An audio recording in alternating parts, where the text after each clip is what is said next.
healthy micro and small business sector means a successful economy and a way more vibrant society. Small Business Banter is about helping regional business owners to better prepare for the current challenges, but also for the next stage of business success. I'm Michael Kerr, the founder of Kerr Capital, and we advise business owners. Each week, I interview a fellow small business owner or an expert, and they share their stories, their lived experiences, including the wins and the losses, and overall their best advice to help you, the listener, get the most you can from your own small business. Small Business Banter is brought to you from the studios of 104.7 Gippsland FM and is heard right across Australia on the Community Radio Network. And thanks also to Kerr Capital, supporters of the show.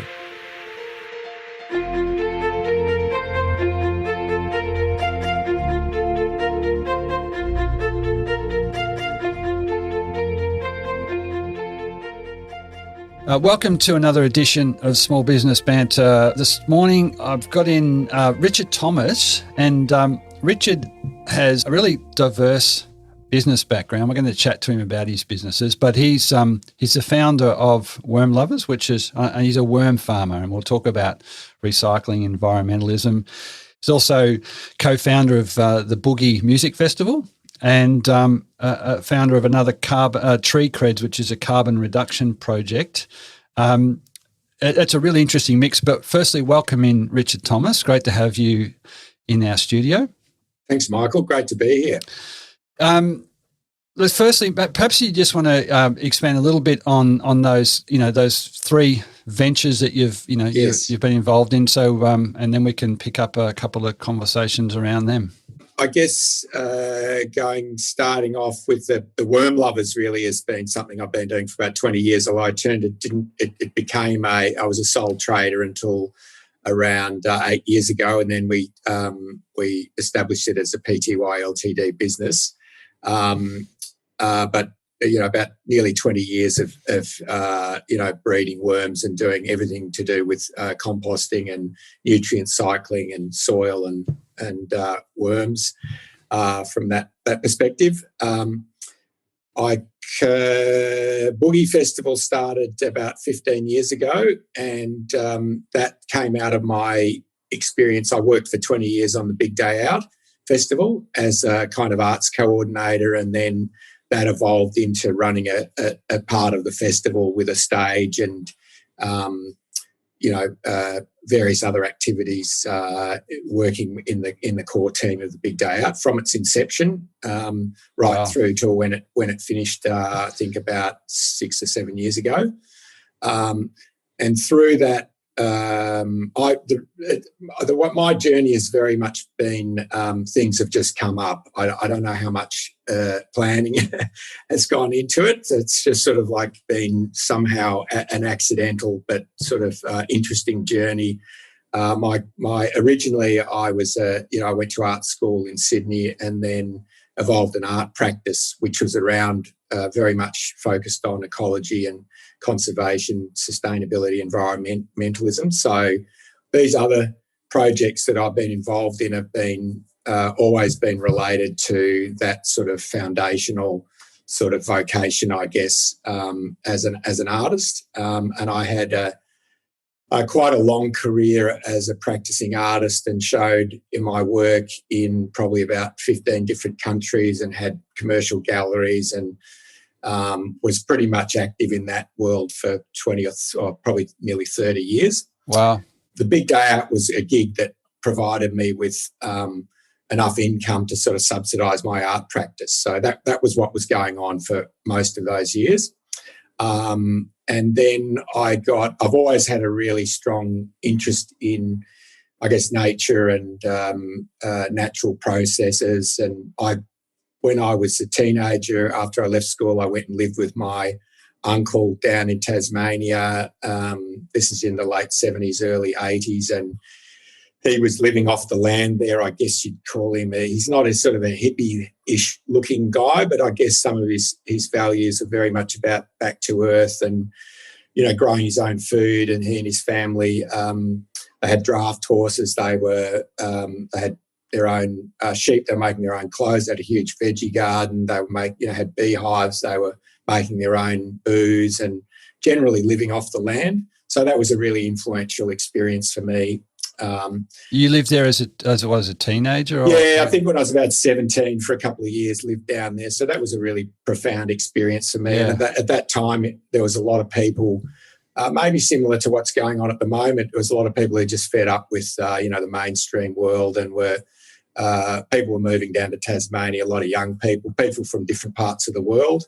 Land was cheap, and there was, a lot of people were building their own house, going off grid and stuff, which is now sort of coming back into, the mainstream a bit more. But at that time, there was a real kind of sense of movement happening.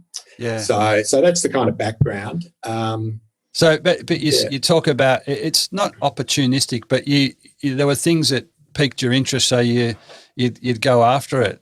Yeah, that's right. And so when I went to art school in Sydney, I'd already had that experience, living in the country and being really connected to all these natural processes. So that sort of carried on into my developing art practice.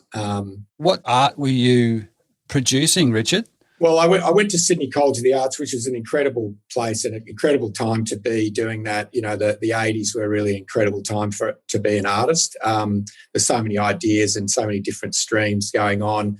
Painting had sort of been returned. There was also a lot of conceptual ideas around, and it gave me the opportunity to try out a whole lot of different media and different approaches, but always around sort of nature, somehow connected to nature. So initially I went to do photography, and then I jumped into the painting department, and then I moved on later to more installation work, even some video work, but mostly painting and installation work, and often using natural materials or landscape paintings, photography, yeah. It really does sound like that experience living off the grid in Tassie was quite formative for you, because I think even, Wormlovers is a recycling environmental business, wholly, but even I think Boogie Fest was really differentiated itself based on its environmentalism credentials. Is that right? You were really looking hard to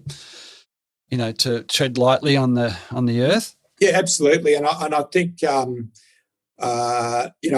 I started Boogie Festival with some really great friends who a lot of those relationships had evolved out of the big day out, and we used to go to a lot of festivals together, and so we just came up with this idea of doing a festival.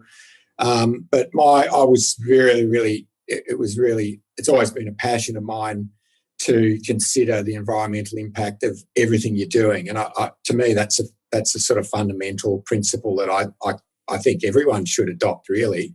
So it's not just a sort of sense of going, we've got this guy who's doing a bit of green stuff on the side, and then we'll just keep doing what we're doing because we're sort of taking care of the environmental stuff.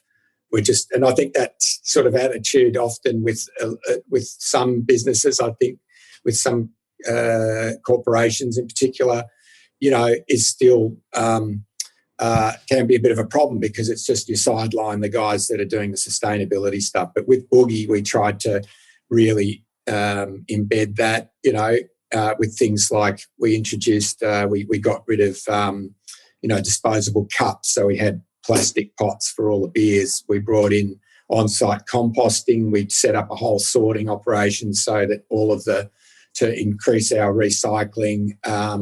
And we did a carbon offset. I think that was through Tree Creds, which is another enterprise that I'd started. And the idea of that was that when you came to the festival as a punter, you would be able to purchase a carbon offset for your travel emissions to get to the festival. Yeah. So rather than paying, not lip service necessarily, but like as you say, the bigger groups, bigger companies might have an sustainability area. Yes. Boogie Festival, it's ground up.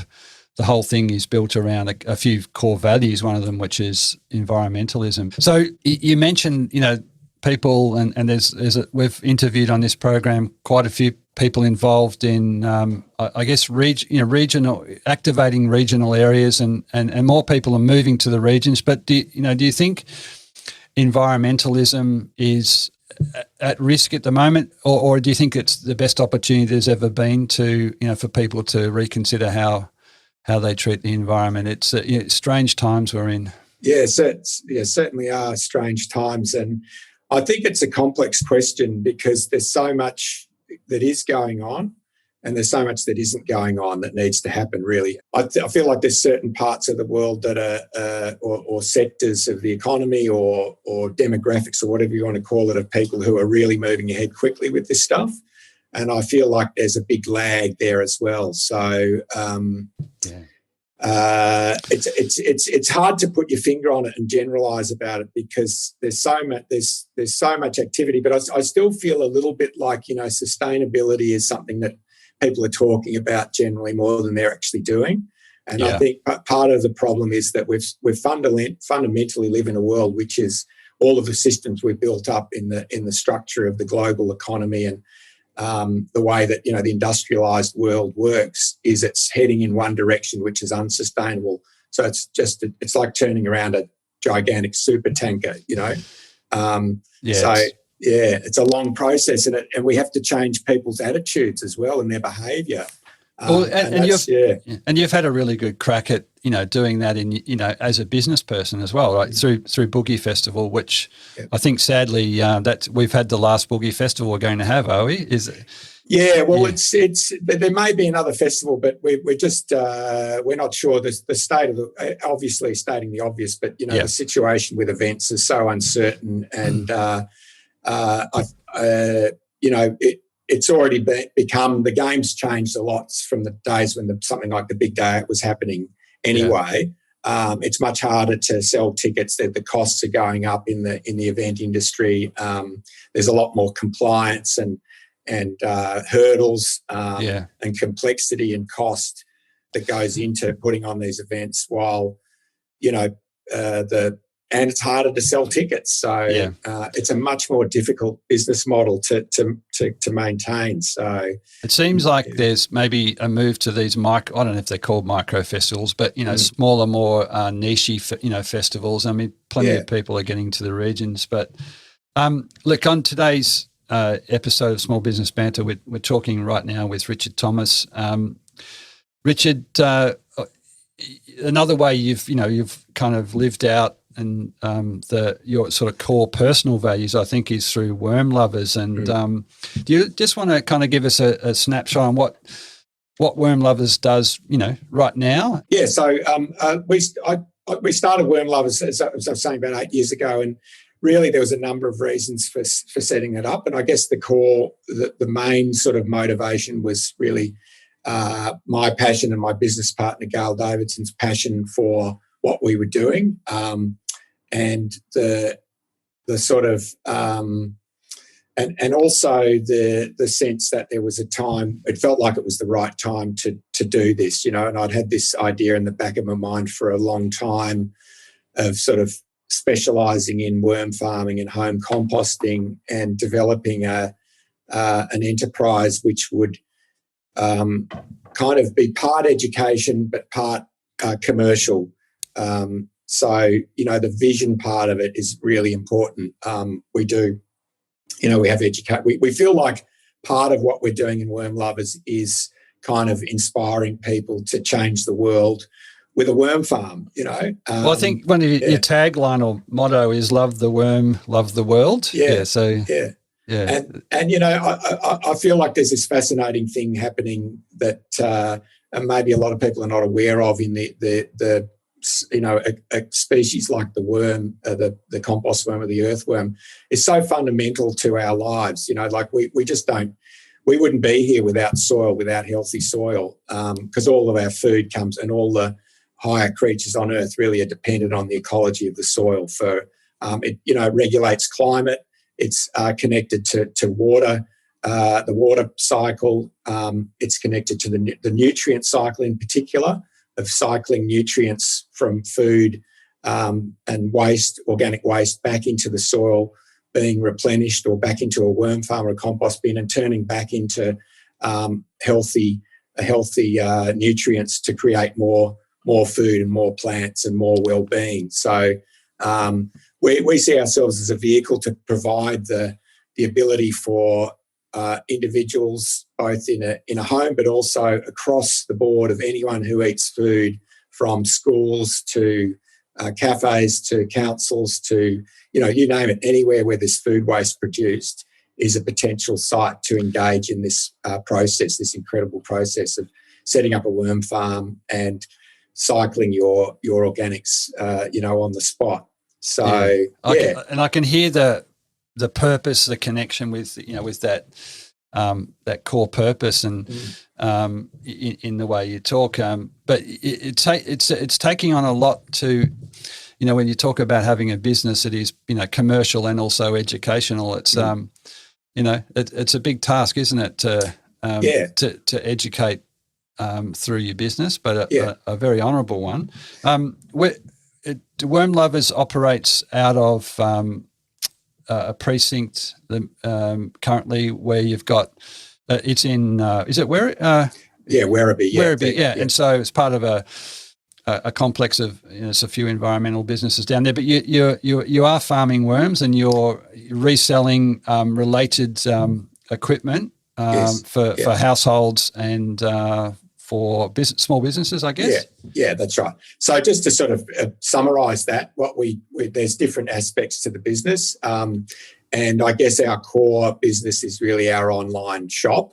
So, and the operations yard is really there to support the online sales, but also any commercial work we're doing. So we lease some land from Melbourne Water out of the Western Treatment Plant, and that's where we actually breed our worms.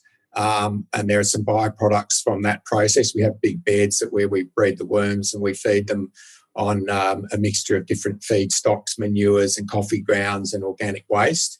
And then we package those worms up. We also store our inventory of composting products, worm farms, such as we import a worm farm from New Zealand in container loads called the Hungry Bin, which I think is probably the best designed worm farm that we've ever come across. And we have a range of accessories and things that we sell as well.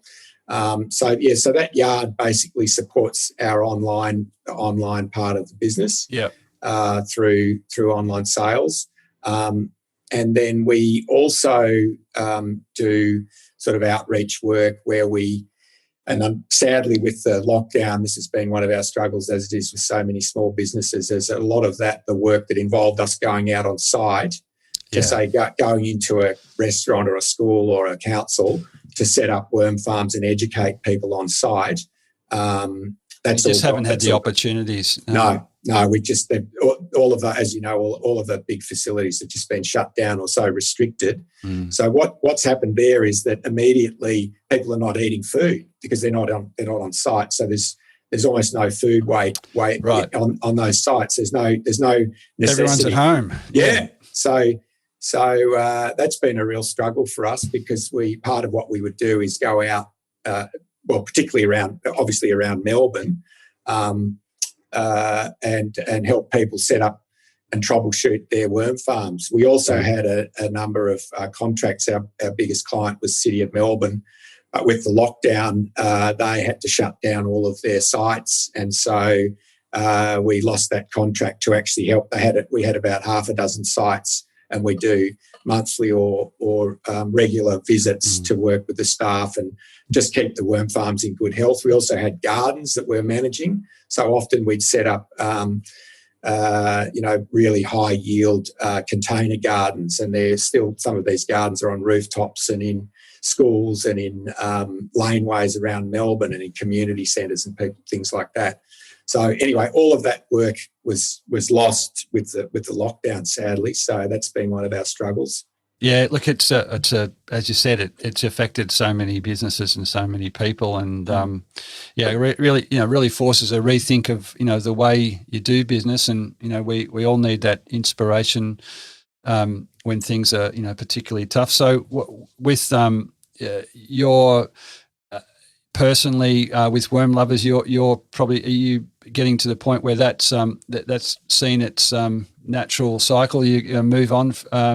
Yeah, I think after 8 years of just eating, sleeping, all just as is for all most small business owners, it just takes over your life. It completely can completely dominate, particularly when you're someone like you who is so connected, enthusiastic, with the reason the business is there. Yeah.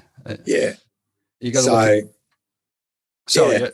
No, but you're absolutely right, and I think there's positives and negatives about that, being so connected to what you're doing, because you've got to have a passion, you've got to have belief, and you've got to really to get you up in the morning and believe in what you're doing. But at the same time, I think it's probably healthy to be able to maintain some kind of distance as well from what you're doing, and that's, I think, one of the struggles. I think that's that trying to find that balance can be difficult. I don't know in the work I do that many people get that right. It's maybe you get it right for a period of time, and it's certainly not to say you shouldn't be aiming to to find that a bit of a boundary between the two. But sometimes you can't help yourself, and that's right. Yeah, and I'm sure I'm not alone. I'm sure there's small business owners all over the country that have the same struggle of sort of, you're there still thinking about it late at night. You wake up in the morning, it's the first thing you think about, and just the ongoing, it just doesn't stop, does it? So it doesn't stop, and I think, but there comes a time, for you, there's a time when you start to think about perhaps a new venture, a new pathway.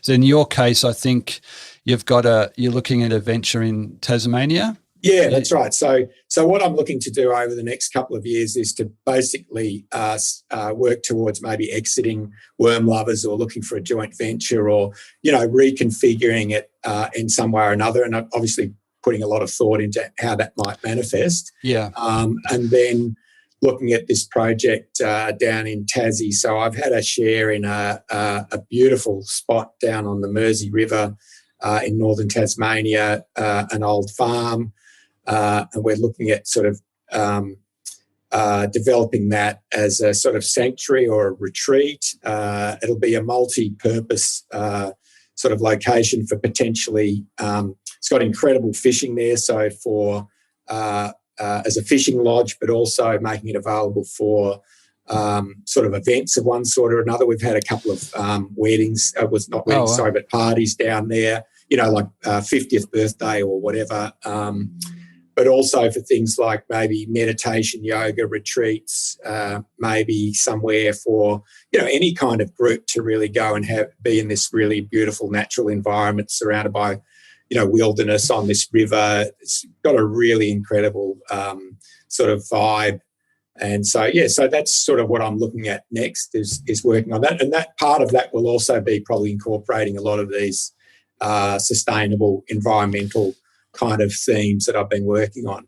Yeah, they're not going to go away from you, right? Those. No, well, it sounds like also Tassie. You spent some formative time there, and that you're kind of going back there. It's like a full cycle. Yeah, it's nice, really. Yeah. Just in closing, Richard, it's been it's so wonderful to talk to business owners. That's what we're about on Small Business Banter, and sharing that. There's a pathway for you to move on from Wormlovers and on to something else. But I'm just keen in the last minute to kind of, if you've got some sort of tips or ideas or people that influence you heavily in the way you go about running your day-to-day that business that other owners could kind of refer to. Yeah, well, I'm probably not. I probably don't. Maybe I'm not have a very clear way that I look at this, but I tend to talk to other business owners. I think that's probably my main source of sort of understanding, and I'm intrigued. I'm always intrigued by how other businesses work. So I'm always trying to find out, how does that thing work? You see something that you've never heard of, and you go, that's a business? That's fascinating. How did someone turn that into a business? I think that's part of the thing. But I'm kind of inspired by people like David Holmgren, who started the permaculture movement. So not obviously not from the business perspective, but I guess I'm interested in the philosophy of working with nature and how sustainability works. So I do a lot of research in that area. I guess that's Now, look, it's. I think the talking to other business owners, if is as long as you're talking to somebody, right? Ideally, somebody that can kind of because it is a battle, and it's been hard, and through the last 12, 18 months especially, and so sharing with other owners, which is kind of like this program. We often get on owners and they talk about their successes and their challenges. So I think that's as good as any. For other people listening in, talk to owners like other owners like Richard does. Hey, Richard, we're out of time. I just wanted to say thank you very much for sharing that fascinating background, that crossing over, environmentalism, music, business, that it's wonderful to hear. So I really appreciate your time and I wish you well, as you kind of move down to that next venture in Tassie and maybe pass on Wormlovers to somebody else to take up the fight. Yeah, great. Thanks, Michael. Really appreciate your time. It was great to talk to you. All right. Thanks, Richard. Thanks, mate. Okay, see ya.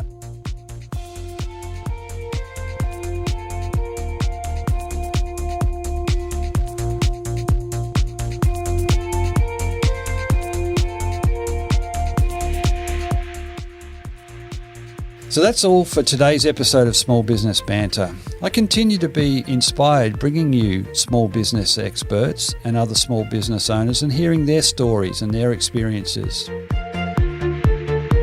For any of the links, resources or information we've talked about on the show today, or just to contact me, please head over to smallbusinessbanter.com or find Small Business Banter on Facebook or Instagram.